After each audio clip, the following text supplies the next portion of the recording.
and welcome back to the channel. I am the Darklight Emissary, and today's video is going to be my review on the Volume 1 End and the Death book that is capstoning the end of the Horus Heresy series of books after nearly 17 years. I know it's been a little while since my last video, so for those of you who have been waiting, I appreciate it, and without further ado, I'll get right into it. This book, first off, before any spoilers get brought out, I will just say I did really like the book, so if you were wondering if it's worth it, I would say it is. I would even say it's worth it from a pure spectacle standpoint, even if you have not read a ton of the previous books in the series. I don't feel like it's needed for you to enjoy this book. You get the Emperor himself in action and speaking a bit. You get a lot of Malcador's thoughts. You get a lot of just descriptions about the final conflicts going on around the palace. This book does a good job at trying to wrap up and convey nearly every main character's attitudes that is still in play during these final hours and minutes of the Siege of Terra. And it's pretty amazing that Dan Abnett was able to accomplish what he did here. Now, as we go further into this video, this is going to be full-on spoilers. My main notes for what I took down as important parts of the book. So, if you are interested in getting, I guess, cliff notes and getting, some interesting core bits, at least to me, about the book, then you've come to the right place. So, to start that off, one of the first main notes I had is that the Emperor was winning the immaterial war, so the Chaos Gods focus on the material war to get him off balance, and this information comes from Malcador. A large part of this book is told in the first person from Malcador's thoughts, and that is unique because we've never really had that from Malcador before. And Malcador being one of the greatest protector of secrets and being kind of a mysterious figure, nearly as much so as the Emperor in some cases, it was very interesting to see into his mind a bit and see what his perspective was. So, part of that was him saying that, the Emperor was winning the immaterial war against the Chaos Gods, and so the Chaos Gods turned to the material world to try to get him off balance in the immaterial war they were fighting against him. There's not too much more to say other than that being just a clear give to us from Malcador.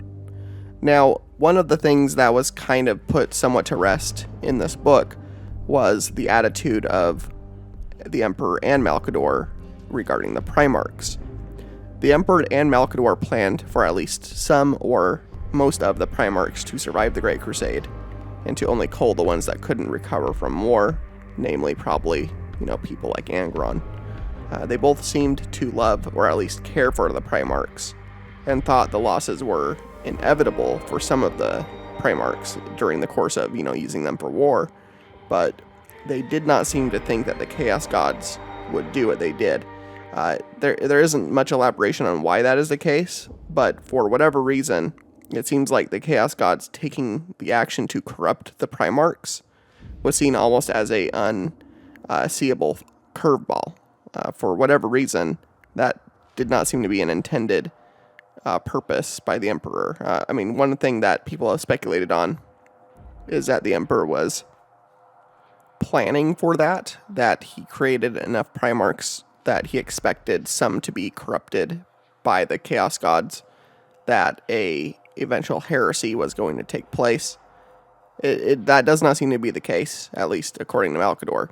It seems that they were at least expecting there to be a certain amount of attrition, and that some may have died, but not necessarily be corrupted. So, I find that pretty interesting, and that's just another main point from the book that seems to clarify an answer to fans that have been theorizing forever whether or not the Emperor was planning obsolescence into his men, into his, Primarks. And I don't know if it's in my notes later. I might bring it up because it's coming to mind. But, yeah, it comes up a little bit later. But basically, the Emperor was creating his sons because at least partially due to his loneliness. You know, he was alone for a very long time, and that's another thing that Malcador brings up as an observation, that because of his extended loneliness and lack of companionship with others, the Emperor created his sons as a way to not have to reset relationships so often with mortals who would die. He got tired of that, so he created immortal sons that would always be there for him.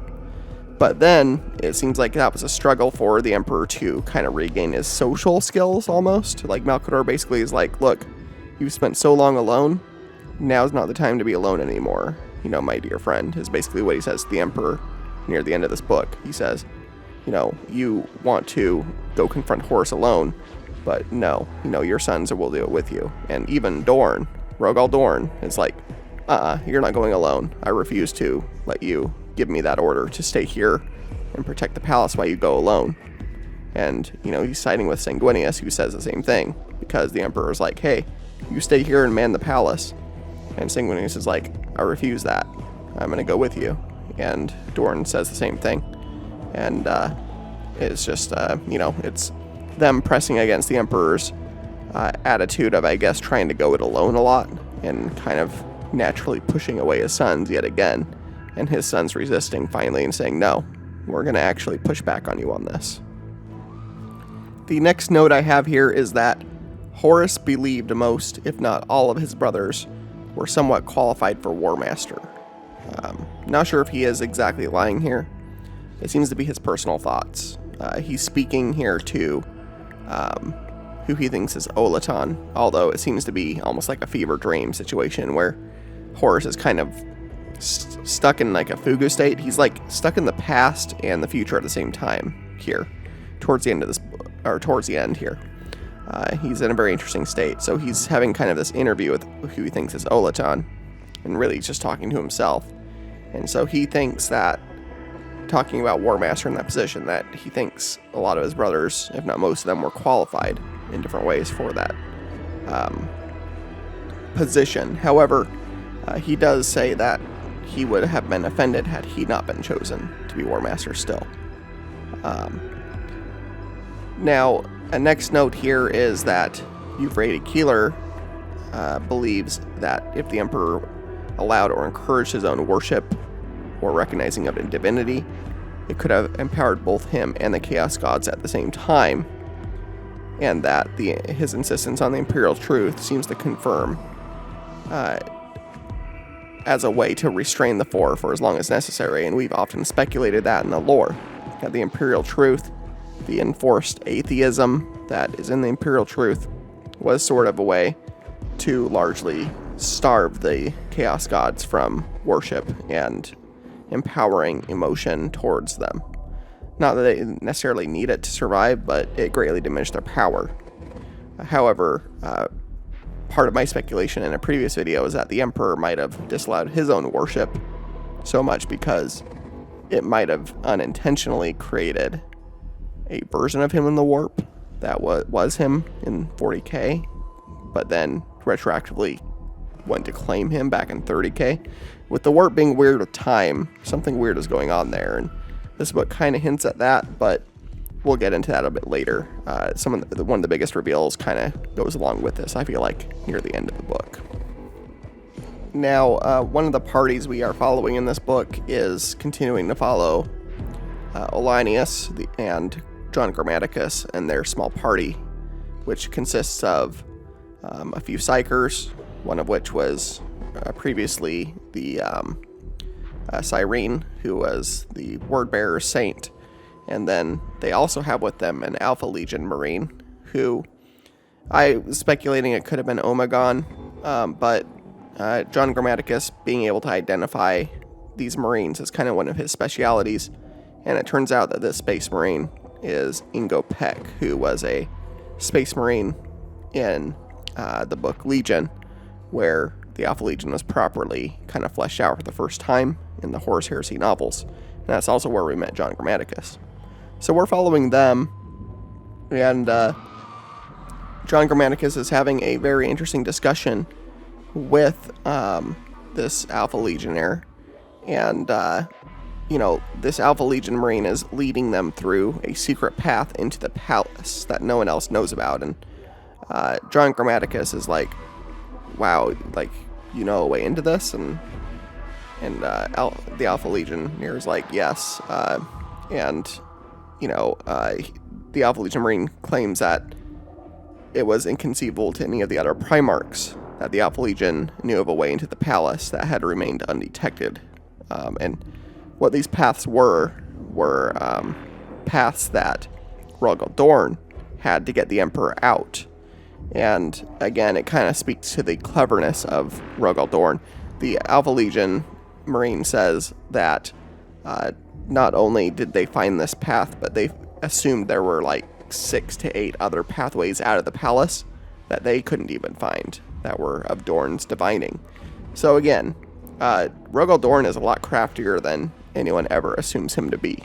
It's just not his main trait that he is known for, and that is how Alpharius met his demise, was by assuming that Dorne was kind of a one-note Primarch. He's good at building fortresses. Well, part of being good at building fortresses, you could argue, is by building secret ways in and out of those areas as well.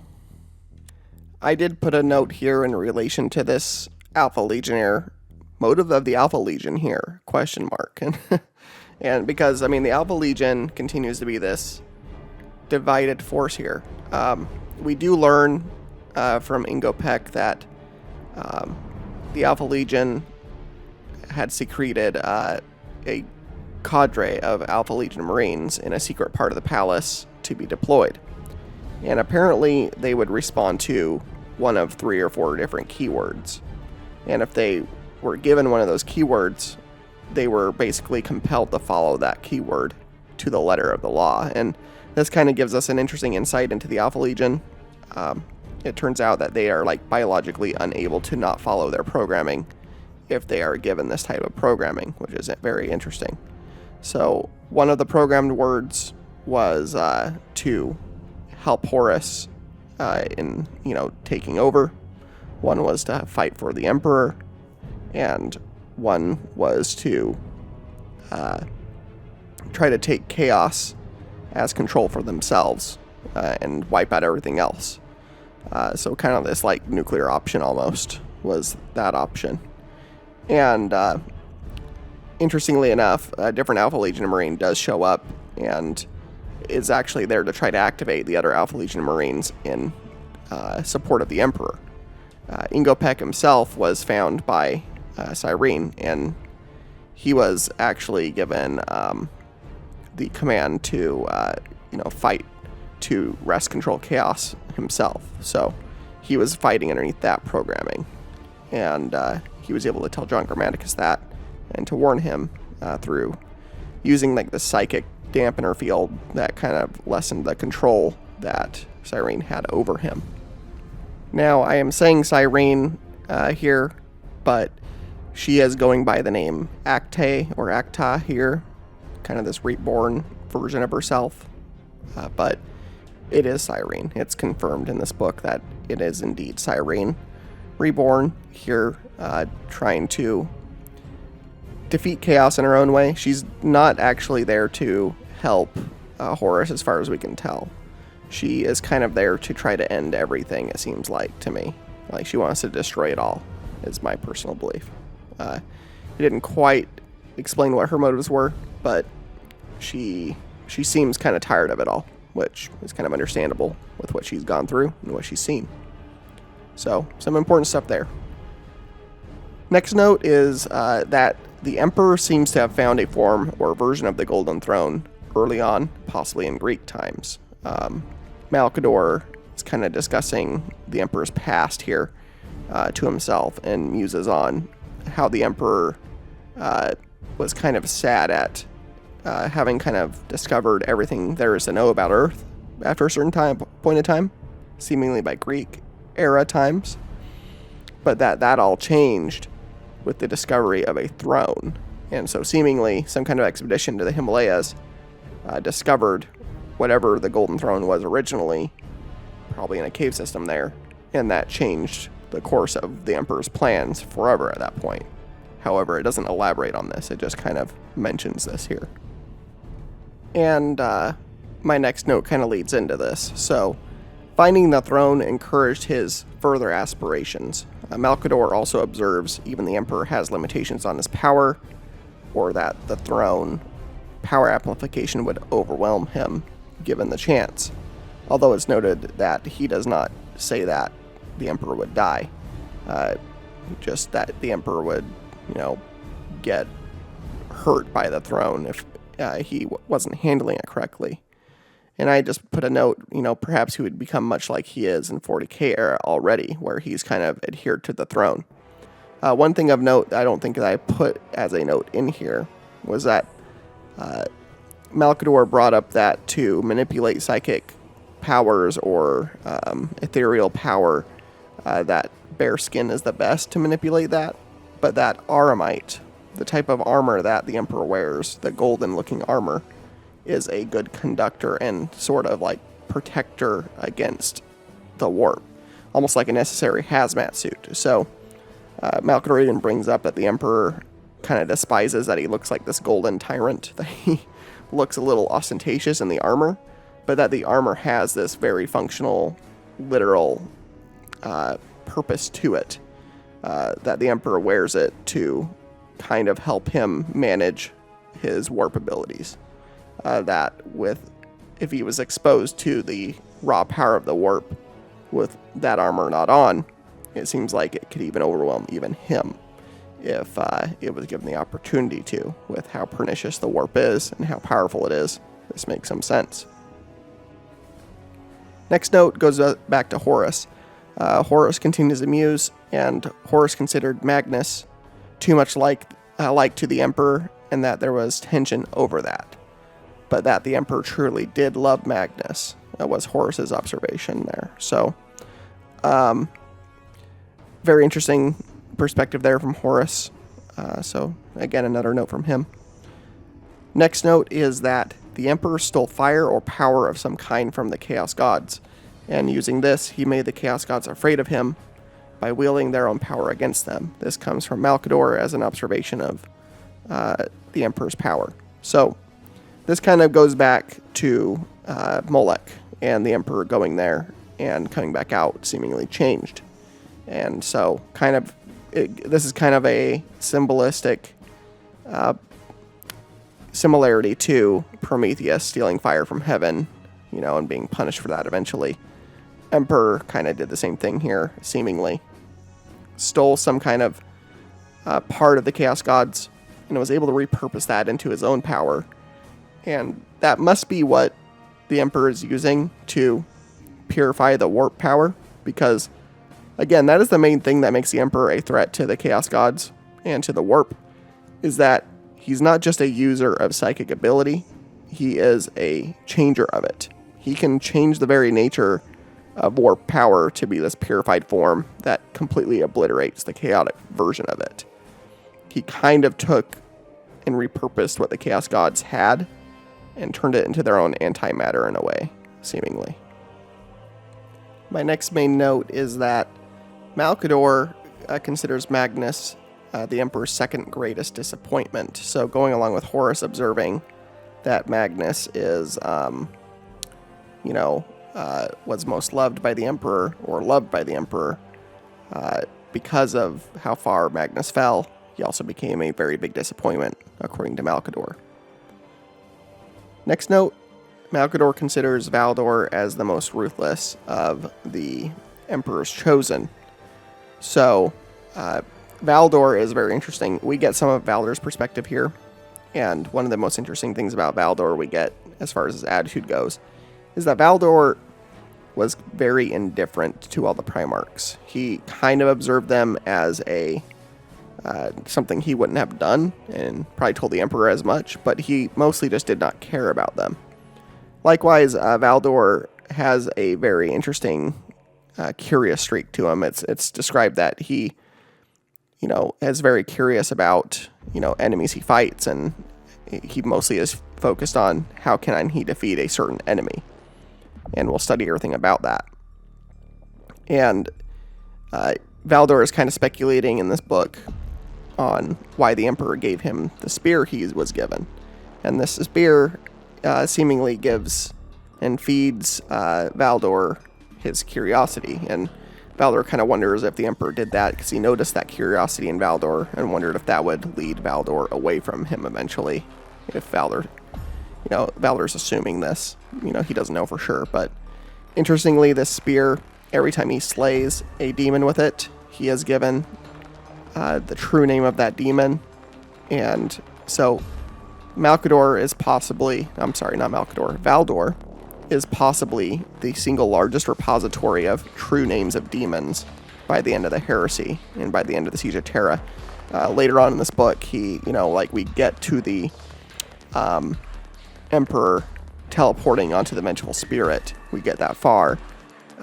Valdor and his custodes get separated from the Emperor and his companions, but right away when they teleport. But Valdor is stabbing his spear into demons, and each one he stabs into, he is instantly given their true name, which he will mutter, and it'll automatically make that demon basically convulse, and then he slays them and moves on.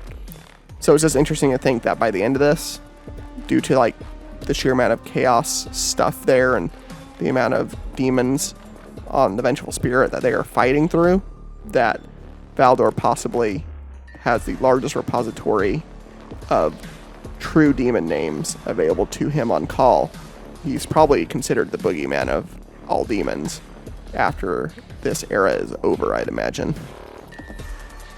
Now, one of the other interesting things with this being the case is this spear seemingly seems to be leading into Valdor gaining this knowledge, kind of probably ends up compelling him to become the King in Yellow and take the actions he's taking in the Bequin trilogy of novels.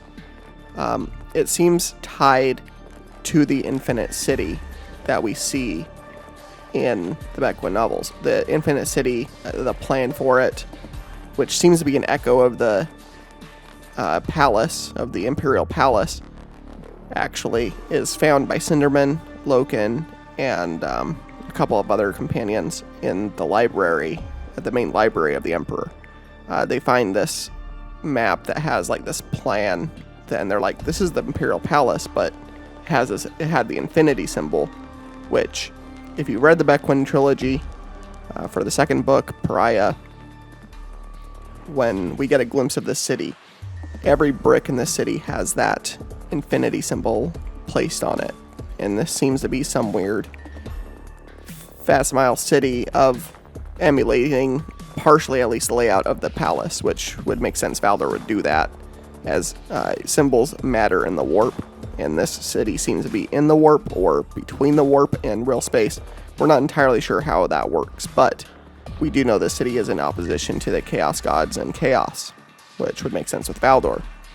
And it would make sense that due to symbols mattering in the warp, that it's possible that this symbol, creating the city, as a similitude of the Imperial Palace, could lend it some innate power of some kind against chaos. That's my speculation, but it makes a bit of sense. But when Cinderman and Loken find this book near the end of the book, they're kind of unsure what they're looking at, but it's more for the benefit of us as the readers that have been keeping up to date with the Bequin trilogy that Dan Abnett is also currently writing for us. Very interesting stuff there, that we're kind of getting more about Valdor and connections with him. My next note is actually about Abaddon. So we get a little bit of Abaddon in this book, and I just put a note saying that I love Abaddon's criticism of what they are doing while still being the warrior he is. So Abaddon has not lost his mind. He's not this mindless killer. He believes in the overall mission that they are on, but the exact execution of what they've done, he's actually kind of disgusted by. He's disgusted by chaos. He's disgusted by the amount of destruction they brought on Terra. Abaddon does not see a true victory from this. He seems very frustrated by what his legion has become, what Horus has become, and he is very frustrated by the situation he finds himself in. And by the end of this book, Abaddon is gathering what warriors will listen to him to try to get back to the Vengeful Spirit, because they hear that the Vengeful Spirit's shields are down at the behest of the War Master. And so Abaddon's like, we need to go back and save the War Master. He's going to be in trouble here soon. He hasn't been in his right mind. And so that's where Abaddon is. And there was a word used in this book describing Abaddon as a mythoclast, which I just found very fun. I just like that word, mythoclast. And then in relation to that, I put a note down, one of the other words used for like just the overall situation of what Terra is in right now as the ultimate iconoclasm. The warp is basically merging with real space here. Time is immaterial here. They are in almost a perpetual, timeless state, in fact. That is something I didn't note down, but one thing of note is that Sanguinius brings up that the fate that he has of dying to Horus can't happen if time has stopped. And so he tells the Emperor this, and he's like, I intend to change my fate by confronting Horus and killing him before he has a chance to kill me. If the Chaos Gods have stopped time from moving, then that means we have infinite time to solve this.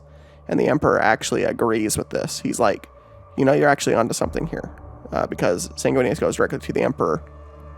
And that's his argument to the Emperor on why he should be allowed to go with him to the Vengeful Spirit to defeat Horus, to try to change his own fate. So Sanguinius is not willing to accept that he is going to simply die just because his foresight says he will. He sees a way to possibly change the fates here, courtesy of the Chaos Gods. And the Chaos Gods think they are using their powers in the best way possible for themselves, but they don't realize that having infinite time and kind of stopping the siege in its tracks in a sense by doing this, that gives the Emperor and the Primarks time to plan and, go against them with enough time to try to, once they defeat Horus and possibly push the warp's influence back, time will reassert itself. And apparently, Robout and possibly the Dark Angels are only like 8 or 9 solar hours away from Terra. But with the warp time being what it is, it seems like there's an infinite amount of time right now unless they can wrest control back from the Chaos Gods and the warp that is currently engulfing the entire planet in kind of this endless apocalyptic field. Like everything crazy is going on. A lot of the smaller scenes that described are like Titans marching around, still slaying each other in droves. There's an Emperor-class Titan walking basically in a straight line with its head completely gone. Just walls of ash rising from the ground, and giant curtains in spots, and just gigantic fires the size of continents. Just all kinds of craziness is going on here. And the book goes into great detail explaining many of these small struggles between soldiers. Now, one of the main themes of this book is that on the lips of many of the traitors is a name, and that name is the Dark King. And it's kind of left ambiguous what this means. What is the Dark King? Who is the Dark King? What are the forces of chaos talking about when they're talking about the Dark King? And then also showing up on walls, sometimes spontaneously, is also the Dark King. And tarot cards are starting to show the Dark King in their tarots as a sign and signifier. The Emperor seems to know who the Dark King is or what it is, or they have some idea of what it is. And apparently, at the end of this book, the Dark King is revealed to be Horus, but it's not just Horus. Apparently, at the end here, Horus is possibly infused with enough power, and the symbolism of his action is enough that he is becoming another aspect of chaos himself. He is possibly becoming a 5th chaos god. We actually get Cyrene talking with Vulcan and Olanius and John Grammaticus about the significance of the name the Dark King and that it's a similar situation to Slaanesh, where when Slaanesh was born, it wasn't just the Eldar race that caused Slaanesh to be born, it was events surrounding it. And likewise, the events surrounding the siege and the heresy in general is causing a possible rise of a fifth power in the warp, with Horus being that fifth power, apparently. Which is very interesting, because the original narrative here was simply that Horus was hollowed out by the four Chaos Gods. He was their puppet, but it seems that the Chaos Gods' gambit is going against even them. It seems to signify that Horus would be the ascendant Chaos God out of the four, now being fifth, if he did rise to become the fifth Chaos God. So I'm wondering if the plans that the Chaos Gods had were turning against themselves so much that when we get to part 2 of this book, is there going to be some kind of second bargain struck with the Emperor and the Chaos Gods? Are they going to meet in the mind of Horus, and are the Chaos Gods going to agree to the Emperor rising to become a god because the Dark King is a worse situation for them?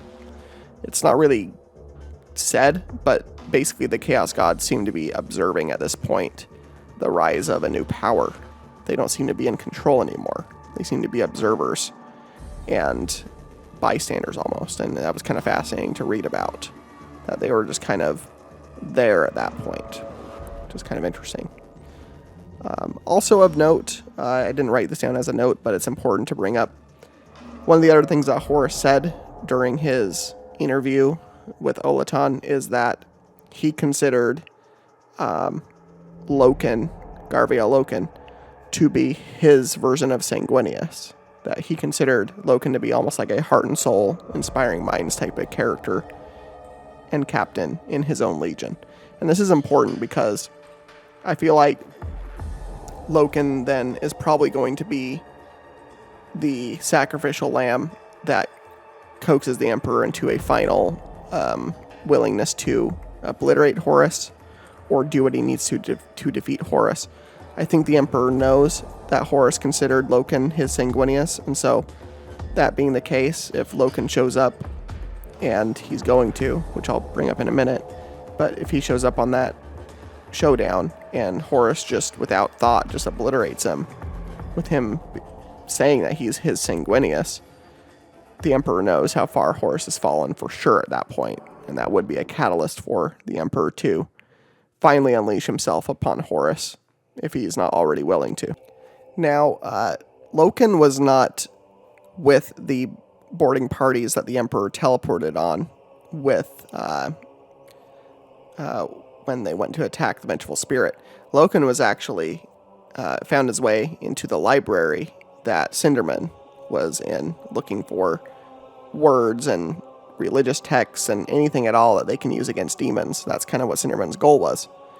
And very interesting things are happening here. The warp is seemingly warping time and space. So Loken is kind of being led by some presence in the warp, possibly the future God Emperor. We don't know. But Loken finds himself in this library. And then while they're in this library, they make their way to a specific gallery of the library that's labeled as Gallery 888, which seems to signify it's a repository on the Chaos Gods, on the Octet. And when they get there, Loken actually sees a hatch in the wall. And this librarian woman that is with them has never seen this hatch before. And Loken recognizes the hatch, though, and he walks up to it, and it recognizes his bioprint, like when he touches the hatch. And he looks inside, and there's like a metal grating that looks different from the library. And so Loken steps through it and tells him not to follow him. And when Loken gets into that and steps through, he is actually on the Vengeful Spirit. So it seems like the warp is calling everyone into a proper place to play out their part in this last act. Very interesting. So Loken finds himself on the Vengeful Spirit. So I have a feeling that Loken is going to be that final soldier, the soul of his old legion that Horus is willing to just purge coldly, finally, without any thought. That's going to be something that is a catalyst for the Emperor, I feel. So that's the succinct parts of the book, the core of it. I'll go over a couple of really cool things that I didn't put in my notes that I'm remembering now. Just some cool scenes and bits of the book. One of the neat things was you have Fafnir Ran, who is one of the main Imperial Fist captains. He and some of his men go into a building to set up an ambush against some traitor forces. And what I found fascinating here was it was kind of a cool horror movie scene. They're setting up shop in this building, and one of his Marines is like, "Look in the mirror, sir." And he looks in the mirror, and in the mirror they see people working at the desks in this building that they're in. But of course no one's in there, but they see him in the mirror.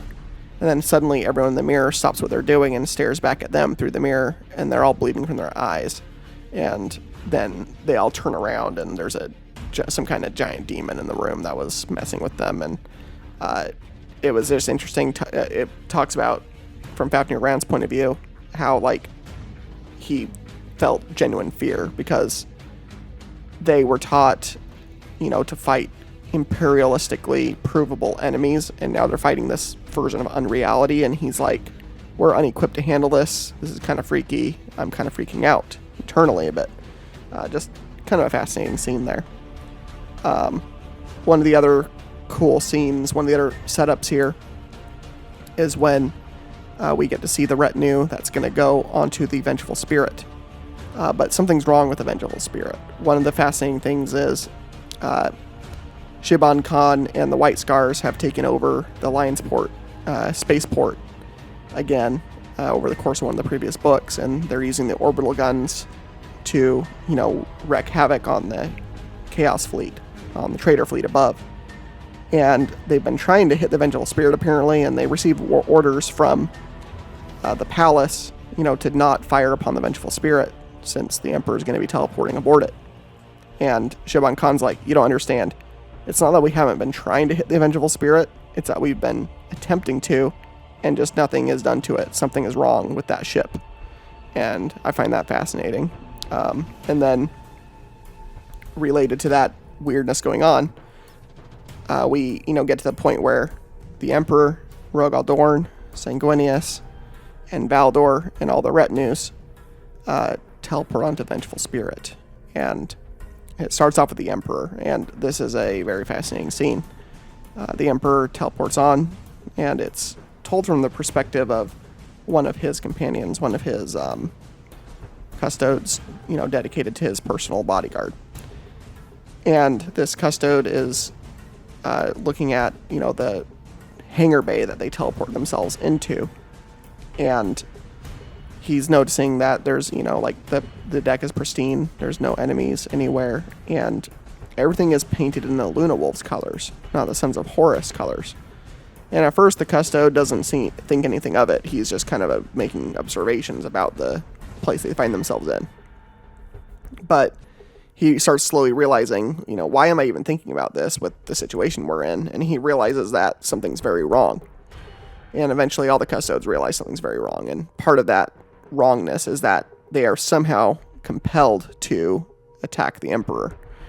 This is like the only recorded time I've ever noticed where the Emperor is set upon by his own custodes. They aren't seemingly corrupted by chaos, but they seem to be compelled by chaos here to go against their own programming, to the point where their bodies are physically rebelling against themselves. A lot of the custodes are convulsing on the ground, fighting their own compulsions to attack the Emperor.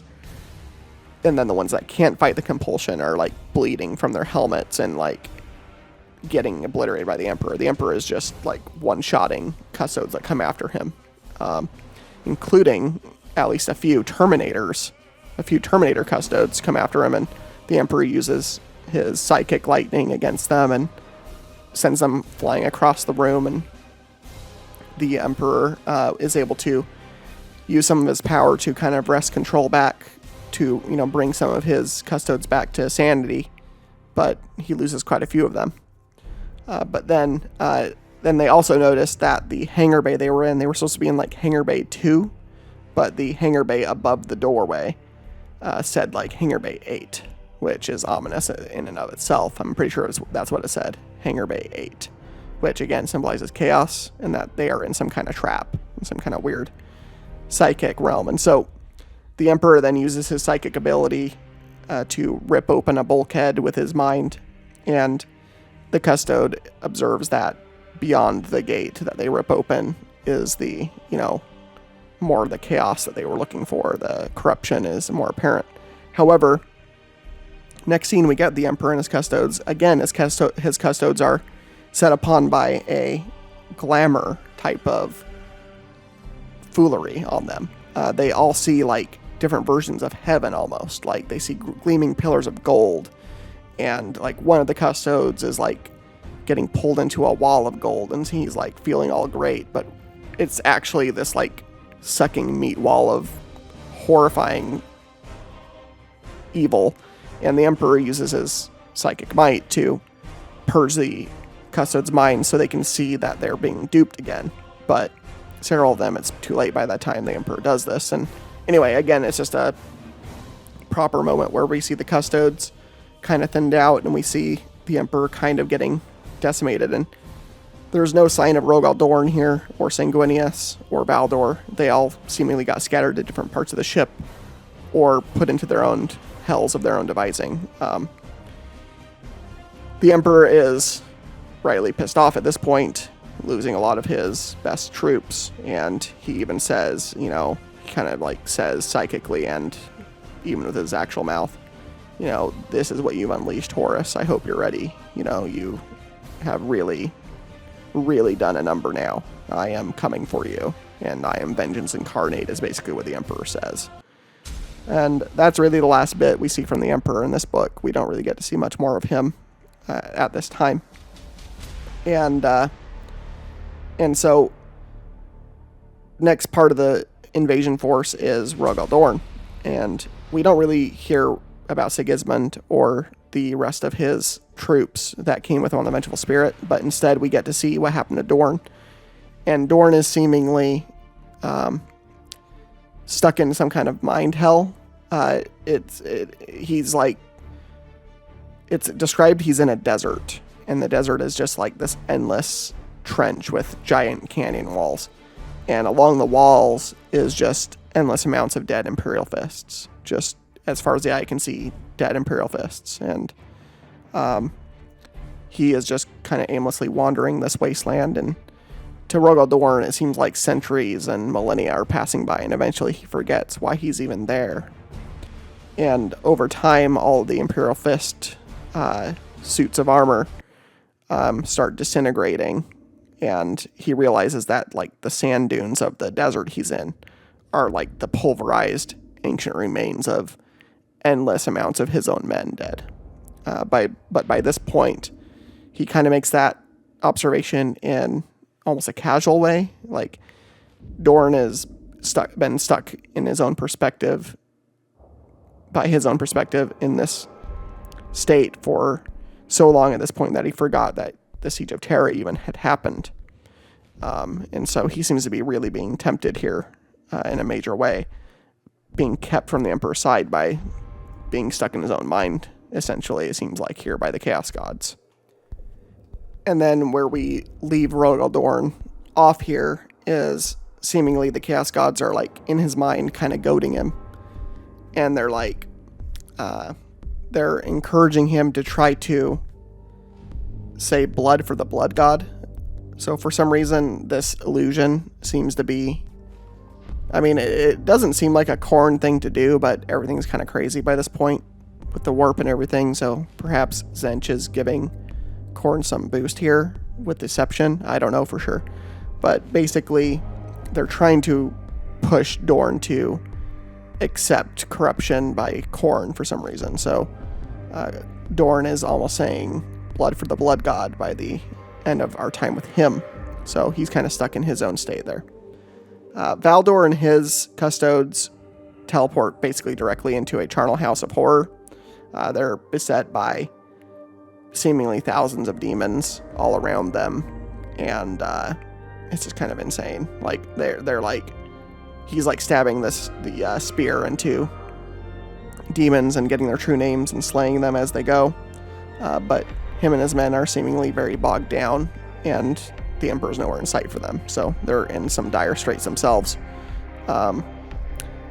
And it's yet to be seen how Valdor's going to press his way out of there and reunite with the Emperor, seemingly. And then we've got Sanguinius and his men. They're the only ones that seemingly teleported onto the Vengeful Spirit without any real issue. And they're making a bloody tear through the hangar bay they teleported onto, making a beeline for the bridge, and doing a pretty good job at obliterating all the enemies in their way. We last leave Sanguinius pushing up through like a main procession way, like through the spine of the ship, heading towards where they think Horus is. And, you know, Sanguinius is musing on the injury that Angron gave him, and that injury is really hurting him still.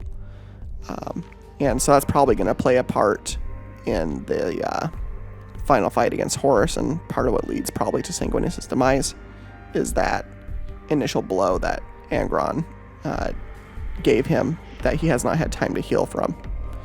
And but Sanguinius so far and his retinue of Blood Angels are the ones leading the bloody charge forward.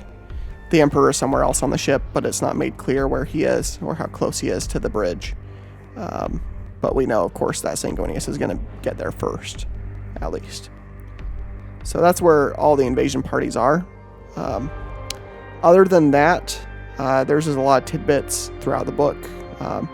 I could probably honestly talk about this for hours if I let myself.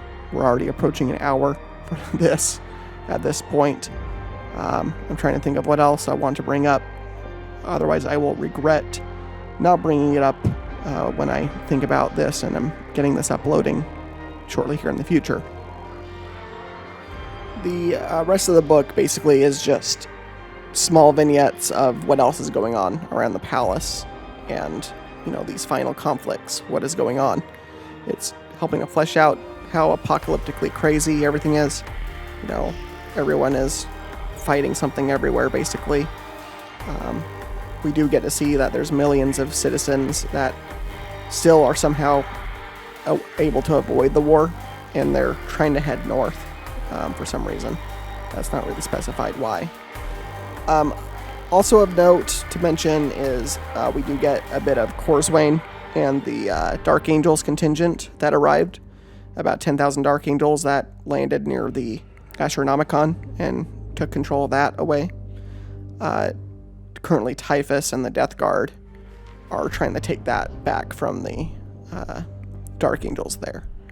And apparently, one of the Dark Angels with Corswain is Cypher, the proto version of Cypher later on that we get. Or I should say, it's Lord Cypher here, which is like this role and keeper of secrets within the Legion that the Lion appoints someone to be. So one of the Marines has this like mask on that signifies he's Lord Cypher, and is kind of this morale boost to the Dark Angels while they're fighting the Death Guard here. So just interesting to note that we have that going on as one of the many side things that is going on in this book. We get a bit of that fighting and the Dark Angels doing their best to shore up the Astronomicon, which I imagine they're going to eventually get lit up so that Robout can find Earth again, can find Terra. That's part of why they aren't able to get there, is there is no beacon directly guiding them to the planet. Their radio signals coming through, Robout says that they're only hours out, but they don't have a way to the planet yet. And part of that is because of the time issues with the warp, and part of that is because the Astronomicon is not back and running again. So, I'm sure in part 2 we're going to get Corswain defeating Typhus and the Death Guard, and the Psychers that are with Corswain are probably going to reignite the Astronomicon and get that up and running so that Robout can arrive with his force to help push the traitors out finally once the Horus gets defeated here.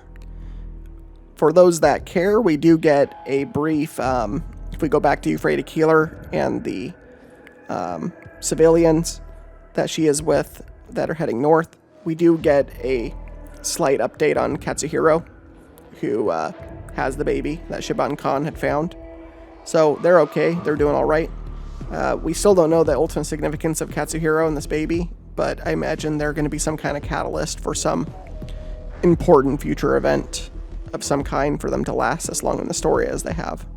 So that was really not, there wasn't really too much said there, but we did get to know that Katsuhiro did make it out of the cauldron, and hopefully he's out of the frying pan finally, and we'll be able to be with these civilians and get a better fate than what so many people have found during the siege so far, which is nothing good.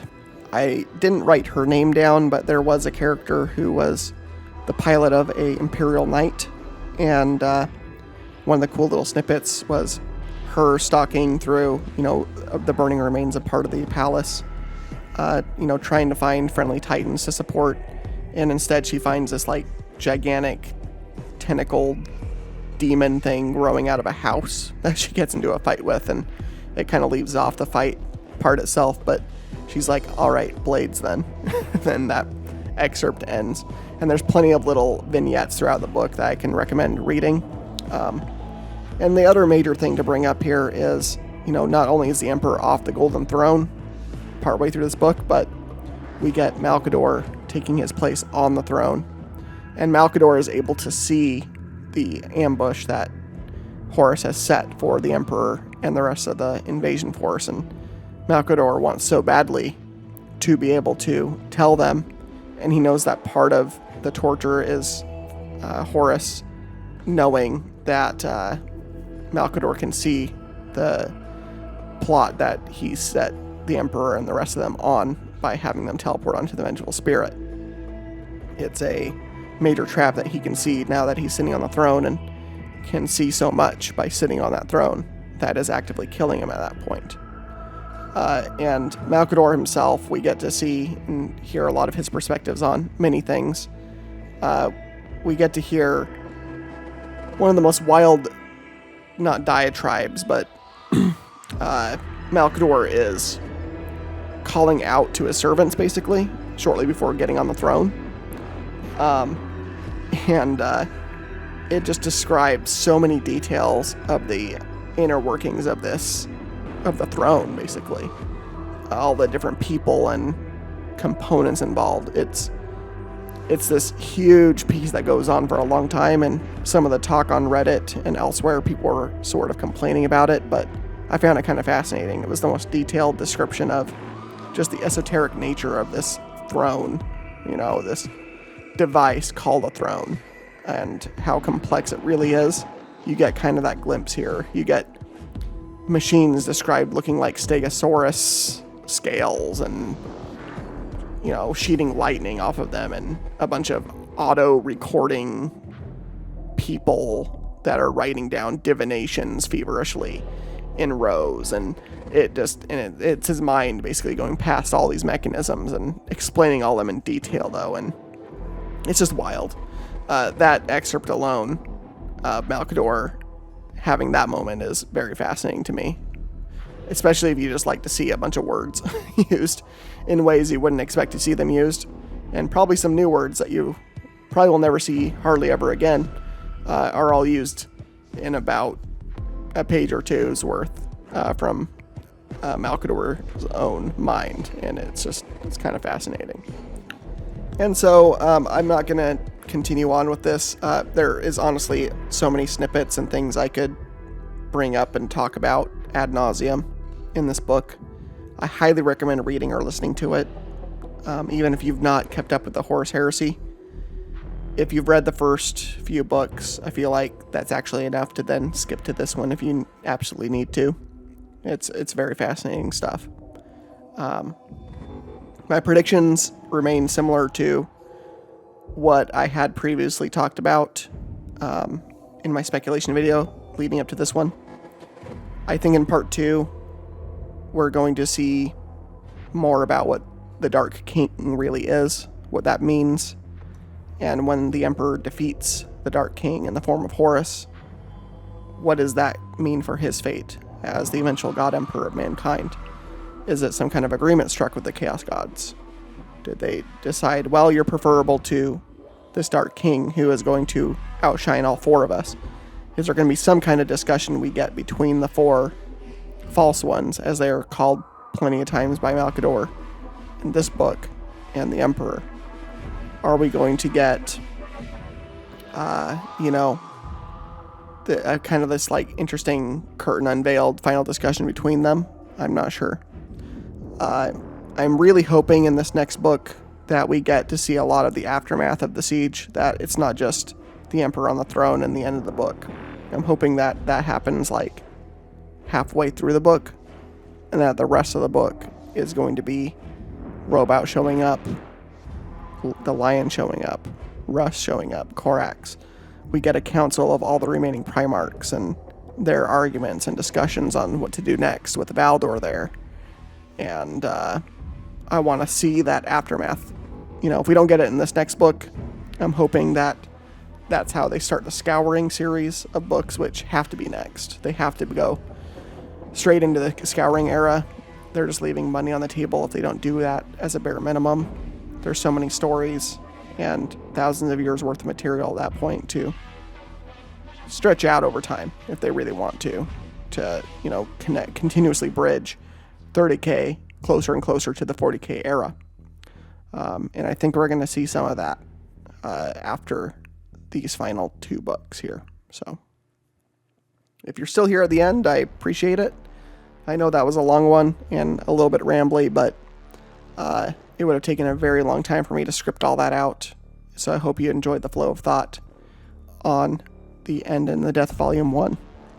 So after this video, I'm going to continue with the Legion tactics and strategies. Those videos have not exactly been a hit, but I don't want to leave them unfinished. I want to get that series done. And then the future will hold what it holds.